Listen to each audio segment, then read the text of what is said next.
Bienvenidos al canal de asesores jurídicos especializados en materia electoral. Hola amigas y amigos, continuando con las cápsulas informativas, el día de hoy vamos a hablar de manera breve respecto de los cargos públicos que en términos de la Constitución se eligen popularmente, esto es, a través del voto de la ciudadanía mexicana.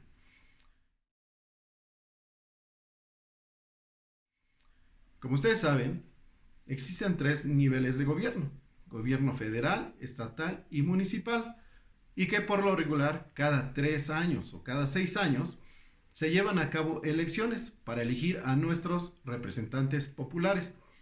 Pero ¿cuál es el sustento constitucional de las elecciones y de los cargos que nosotros elegimos?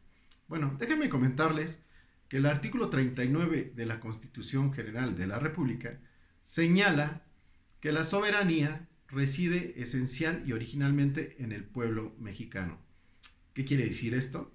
Que nosotros tenemos la facultad de decidir la forma de gobierno que queremos tener, incluso la podemos modificar en cualquier momento.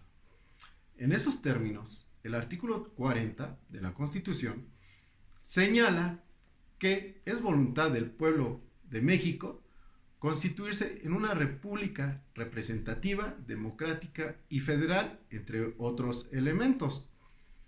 República representativa, porque nosotros elegimos a nuestros representantes a través de un voto. Como mexicanos no podemos reunirnos en determinado lugar y decidir la forma de gobernarnos, de llevar a cabo los mecanismos para gobernarnos. Necesariamente tiene que ejercerse estas funciones a través de una persona o personas a las que les vamos a llamar representantes, y es a quienes les vamos a designar esas funciones. Es una república democrática porque es a través de nuestro voto ciudadano la forma o el mecanismo de cómo lo vamos a elegir. Es una república representativa, democrática y federal. ¿Federal qué quiere decir esto? A lo largo y ancho de nuestro país se compone de estados libres y soberanos en su régimen interior, pero que, actuando de manera conjunta, constituyen el Estado federal. En otras palabras, lo conocemos como gobierno federal. Cuando los estados actúan de manera libre y autónoma, entonces también llamamos al gobierno estatal. Es decir, los estados de Sinaloa, Querétaro, Durango, Zacatecas, Estado de México, etc. Los 32 estados, incluyendo a la Ciudad de México, cuentan con autonomía propia y de tal manera que ellos también se pueden gobernar. Entonces, por eso hablamos del gobierno estatal. El artículo 115 constitucional señala que el municipio es la base de la división territorial y de la organización política y administrativa del Estado. Esto quiere decir que los estados, en cuanto a su división territorial, se componen de municipios. Y estos municipios también son, de alguna manera, libres, autónomos en su organización política.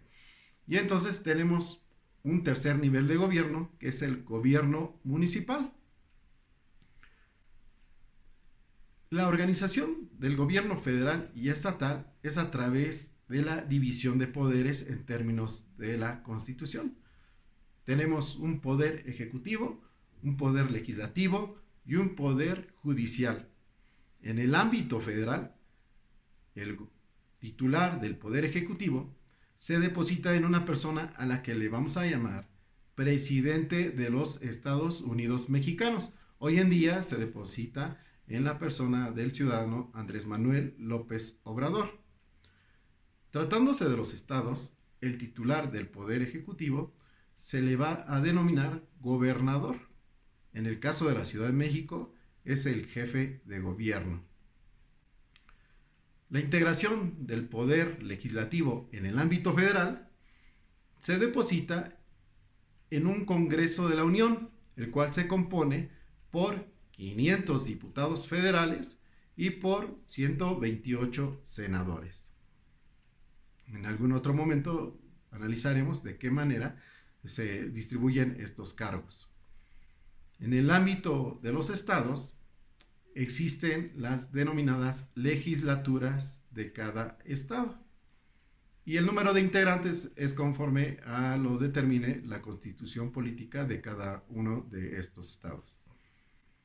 El titular o los titulares del Poder Judicial en el ámbito federal, tenemos un órgano superior, supremo, que va a ser la Suprema Corte de Justicia de la Nación. Pero también hay otros órganos como son los tribunales colegiados o los juzgados de distrito, y en el ámbito electoral, el Tribunal Electoral del Poder Judicial de la Federación. En el ámbito de los estados existe el Poder Judicial Local, que en algunos casos se denomina Tribunal Superior de Justicia. Bien, en términos constitucionales, los únicos cargos que se eligen de manera popular a través del voto ciudadano es nada más a los titulares del Poder Ejecutivo y del Poder Legislativo, no así el Poder Judicial. Hay algunas corrientes doctrinales que consideran que también el Poder Judicial debería elegirse a través del voto ciudadano. Pero mientras ello no ocurra, no haya reforma a la Constitución, los únicos cargos que se eligen con base en el voto ciudadano es al titular del Poder Ejecutivo y al Poder Legislativo. En el caso de los municipios, no cuentan con una división de poderes como tal. Los municipios se integran de manera colegiada.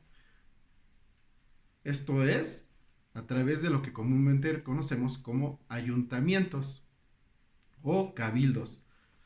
Y estos ayuntamientos se integran por un presidente municipal y por el número de síndicos y regidores que, conforme al número de habitantes que tenga cada municipio, se definirá el número de integrantes. En el caso de la Ciudad de México, se llaman alcaldías y se encuentran encabezadas por un alcalde y por el número de consejeros que también en términos de la Constitución de la Ciudad de México se defina. Bueno, entonces estos son los cargos que constitucionalmente se eligen a través del voto ciudadano. Titular del Poder Ejecutivo, titular del Poder Legislativo en el ámbito federal y estatal, y tratándose de los ayuntamientos o alcaldías en el caso de la Ciudad de México. Para mayor información, amigas y amigos, los invito a que consulten de manera directa el contenido de la Constitución Política, la cual la pueden encontrar en la página del Congreso de la Unión, en específico en la Cámara de Diputados Federales. Por su atención, muchas gracias. Si usted necesita asesoría jurídica en relación a los temas que se abordan en el presente video, no duden en contactarnos, asesores jurídicos especializados en materia electoral.